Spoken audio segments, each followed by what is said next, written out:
আজকের রেসিপি হলো অনুষ্ঠান বাড়ির স্টাইলে বানানো পটল চিংড়ি। নমস্কার বন্ধুরা, তোমাদেরকে সাথে নিয়ে পাশে নিয়ে আবারও হাজির হয়েছি। আজকের রেসিপিটা চলো তাহলে দেখে নেওয়া যাক। আজকের রেসিপিটা বানানোর জন্য এখানে 3 পিস মিডিয়াম সাইজের আলুকে কেটে নিয়েছি আর 250 গ্রাম পটলকে পিস করে নিয়েছি। প্রথমেই একটা কড়াই বসিয়ে দিয়েছি, কড়াইয়ের মধ্যে সর্ষের তেল দিয়ে দিয়েছি। তেলটা ভালোভাবে গরম হয়ে গেছে। কেটে রাখা আলুগুলোকে প্রথমে তেলের মধ্যে দিয়ে আমি ভালো করে ভেজে নেব। এখানে আলুর মধ্যে দিয়ে দিলাম সামান্য একটু লবণ আর একটু হলুদ, যাতে লবণটা দেওয়ার ফলে আলুটা খুব তাড়াতাড়ি নরমও হয়ে যাবে আর হলুদটা দেওয়ার ফলে কালারটা খুব সুন্দর আসবে। এখানে একটা ঢাকা দিয়ে দিলাম, 2 মিনিট মতন ঢাকা দিয়ে রেখেছিলাম। এবার ঢাকাটা খুলে ভালো করে আলুটাকে নাড়াচাড়া করে নেব। আলুটা এমনভাবে ভাজতে হবে যেন আলুটা এখানেই সিদ্ধ হয়ে যায়। দেখো আলুটা কিন্তু দেখে মনেই হচ্ছে আলুটা খুব সুন্দরভাবে সিদ্ধ হয়ে গেছে আর ভাজাটা কিন্তু দারুণ হয়েছে। এবার আলুটাকে তুলে রাখলাম, রেখে ওই তেলের মধ্যেই দিয়ে দেব পটলটাকে আমি কিন্তু এখানে বড় বড় করে পিস করেছি। অনুষ্ঠান বাড়ির স্টাইলে যে পটল চিংড়িটা বানাবো তাতে কিন্তু এই রকম ভাবেই বড় বড় করে পটলটাকে দিতে হয়। একটু সামান্য হলুদ দিয়ে দিলাম, দিয়ে পটলটাকে খুব সুন্দরভাবে ভেজে নেব। দেখো পটলটাও কিন্তু আমার এখানে খুব সুন্দরভাবে ভাজা হয়ে গেছে।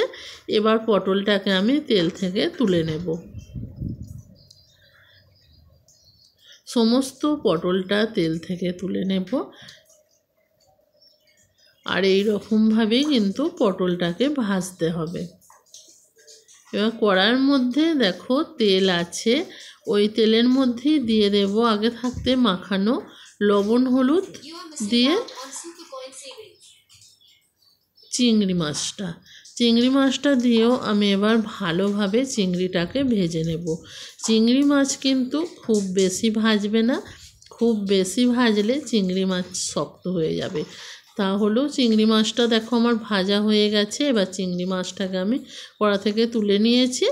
এবার ওই কড়ার মধ্যেই দিয়ে দেব সর্ষের তেল।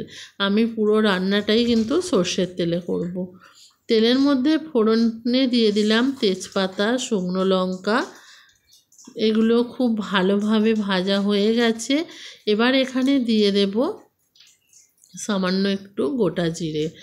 ফোড়নটা খুব ভালোভাবে ভাজা হয়ে গেছে। ফোড়নের মধ্যে দিয়ে দেব বেটে রাখা পেঁয়াজ রসুন দিয়ে দিলাম, দিয়ে ভালোভাবে এটাকে কষাতে হবে। আর এখানে দিয়ে দেব 1 চামচ আদার পেস্টটাও সাথে সাথেই দিয়ে দিলাম, দিয়ে পেঁয়াজ রসুন আদাটা খুব ভালোভাবে কষিয়ে নেব। আর এখানে কালারটা খুব সুন্দর আসার জন্য এখানে 1 চামচ কাশ্মীরি লঙ্কার গুঁড়ো দিয়ে দিলাম আর 2 চামচ মতন দিয়ে দিলাম টমেটো কেচাপ। তোমরা যদি তোমাদের হাতের কাছে টমেটো থাকে অবশ্যই কিন্তু তোমরা টমেটোটা ব্যবহার করতে পারো। এই রকমভাবে মশলাটাকে ভালোভাবে কষিয়ে নিতে হবে। মশলাটা কিন্তু খুব সুন্দরভাবে আমার কষানো হয়ে গেছে। এবার এখানে আমি দিয়ে দিলাম 1/2 চামচ হলুদ গুঁড়ো আর দিয়ে দেব 1/2 চামচ জিরে গুঁড়ো, 1/2 চামচ ধনে গুঁড়ো